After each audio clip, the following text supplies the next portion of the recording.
কুষ্টিয়ার খাজানগর মোকামে ধান চালের মজুদ থেকে শুরু করে বাজার নিয়ন্ত্রণ করছেন 10 অটো মিল মালিক। তাদের 18 প্রতিষ্ঠান 3,36,000 মেট্রিক টন সরু চাল উৎপাদন করে প্রভাব বিস্তার করছে বাজারে। চালের দাম বাড়বে নাকি কমবে তা ঠিক করে এসব প্রতিষ্ঠান।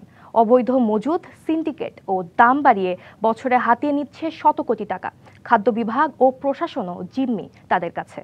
কুষ্টিয়ার বল্লভপুর এলাকার গোল্ডেন রাইস মিল উৎপাদন করে সরু চাল। তবে অন্য প্রতিষ্ঠানের তুলনায় কেজিতে 3 থেকে 4 টাকা বেশিতে চাল বিক্রির অভিযোগ এই মিল কর্তৃপক্ষের বিরুদ্ধে।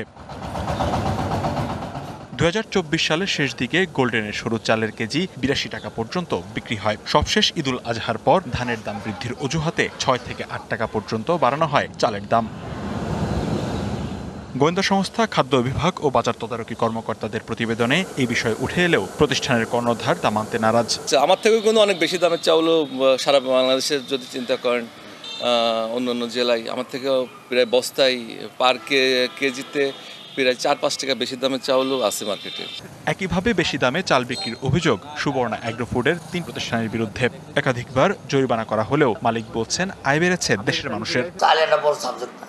যারা বড় বড় আইটেম ভালো চাল কিনে, তারা শপিং মল থেকে কিনে, তারা কিন্তু দাম দেখে না। যারা গরিব মানুষ এখন ভালো চাল খায়। বর্তমানে গোল্ডেন ও সুবর্ণা সরু চাল মানভেদে 74 থেকে 76 টাকায় বিক্রি হচ্ছে। সেখানে অন্য কয়েকটি মিলের চাল বাজারে মিলছে 8 থেকে 10 টাকা কমে। যে মিনিকেটটা বিক্রি করতেছে 60 টাকা কেজি, বড় বড় মিলার যারা আছে তাদের কাছে যাবেন এই চালটা তারা 70-72 টাকা, 25 কেজিতে আপনার 250 টাকা। 5 বছর আগেও খাজানগরে হাস্কিং বা ম্যানুয়াল মিল ছিল 300-র বেশি। অটো মিল বাড়ার সাথে সাথে বন্ধ হয়েছে ছোট মিল। অটো মিলে উৎপাদন খরচ কম হলেও বিক্রি করছে বেশিতে। আছে অবৈধ মজুদের অভিযোগও। আর এসবের নিয়ন্ত্রণ হাতে গোনা কয়েকজন মালিকের হাতে। ধান চালের বাজার অটোওয়ালাদের হাতে এখন ধরা যাবে 80%। তো অবশ্যই এমনও মিল কারখানা আছে তারা 1 বছরের ধানও কিনে রাখে। শিয়া বাটার ও ভিটামিন ই সমৃদ্ধ লিলি হালাল বিউটি সোপ, তারুণ্যময় উজ্জ্বল ত্বকের জন্য। ওরা দেখা যাচ্ছে যে বললো যে আজকে চাল বিক্রি করলাম না, থাক 2 দিন বাড়ি গেল তারপরে বিক্রি করব।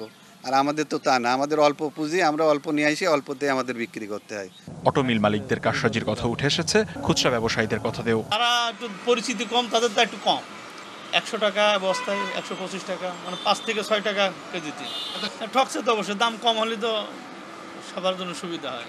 গোল্ডেন, সালাম, স্বর্ণা, প্রগতি, অটো রাইস মিল এবং সুবর্ণা, রশিদ ও দেশ এগ্রো সহ 10টি প্রতিষ্ঠানের মজুদ ক্ষমতা বেশি। এসব প্রতিষ্ঠান ব্র্যান্ডের চালের কথা বলে প্রতি বছর দাম বাড়িয়ে হাতিয়ে নিচ্ছে শত শত কোটি টাকা। প্রাইস হঠাৎ করে বেড়ে যাচ্ছে, তখন এই জিনিসটা কিন্তু খুব ভালোভাবে আরও মনিটরিং করা হয় যে তারা আগে ধানটা কিনে রেখে ইচ্ছা করে মজুদ করে পরবর্তীতে দাম বাড়ার সুবিধাটা নিয়ে আবার বেশি দামে বিক্রি করছে। এগুলো ক্ষেত্রে যদি কখনো ব্যত্যয় পাওয়া যায় সেক্ষেত্রে আমরা জরিমানাও করে থাকি। সিন্ডিকেট করে চালের দাম বাড়ানো এসব প্রতিষ্ঠানের বিরুদ্ধে কঠোর ব্যবস্থা নেওয়া প্রয়োজন বলছেন কৃষি বিপণন অধিদপ্তরের কর্মকর্তা। এখানে 2-3টা মিল আছে, এরা মানে ভাবটা এমন দেখায় যে এরা যেন মহা ক্ষমতাশালী। ধানের মূল্যটা বৃদ্ধির একটা আবহ সৃষ্টি হয়, সেই সুযোগে প্রশাসনিকভাবে ওরা কার্যক্রম শুরুর ভিতরেই কিন্তু ওরা কোটি কোটি টাকা হাতায় নেয়। বিষয়টি স্বীকার করে চালকল মালিক সমিতির নেতারা বলছেন এসব কারণে নষ্ট হচ্ছে ব্যবসার পরিবেশ, ক্ষতিগ্রস্ত হচ্ছে ছোট ব্যবসায়ীরা। কুষ্টিয়াতে প্রায় 70টা অটোমেটিক মিল আছে, তার ভিতরে সর্বোচ্চ 10টা মিল মালিক তারা এই ধানের বাজার তারা বৃদ্ধি করছে। আমরা সাধারণ মিল মালিকরা এটাকে আমরা মানে কোনো মতেই একমত না। কুষ্টিয়ায় অটো চালকল 64টি, এর মধ্যে শুধু খাজানগর মোকাম এলাকায় এ সংখ্যা 54টি। এছাড়া ম্যানুয়াল মিল আছে 95টি।